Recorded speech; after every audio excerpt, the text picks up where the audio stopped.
জয় কৃষ্ণকালী মায়ের নাম জপ করছি, বলি তো এটাই তো মন্ত্র। তাই দেখো এই মন্ত্র জপ করে আজকে কোটি কোটি মানুষ কিন্তু ভালো।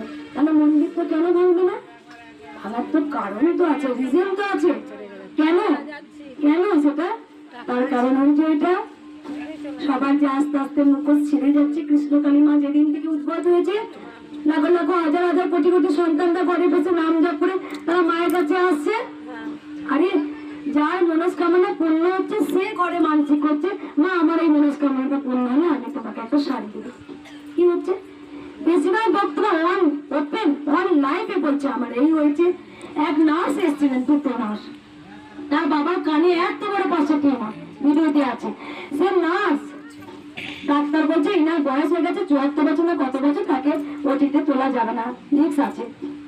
শুধু 3 দিন জয় কৃষ্ণকালী আপ এই টিউমারটা বিছানায় পড়ে দেখেছে বাবা দিয়ে। সে নার্স, কোন নার্স হাসপাতালে বলে দিল। তাহলে এত একটা মানুষ নয়, মিথ্যা কথা হবে। একজনকে নয় শিখেই আনবো, 10 জনকে নয় আনবো। এত লাখ লাখ 5 লাখ 6 লাখ, হ্যাঁ সবাই বোকা। আর যারা মন্দিরটা ভাঙা করছে তারাই চালাক, তারাই মূর্খ। আমার ভক্তরাই মূর্খ। আর সবাই সবাই জ্ঞানী। হ্যাঁ মায়ের কি কোনো মাহাত্ম নেই? মা ছিলেন না?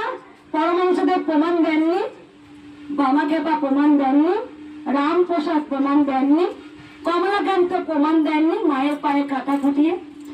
পাপিগুলো যখন বলছে দেখ দেখ মা দেখ, পাপিটা তো দেখতে পাচ্ছে না।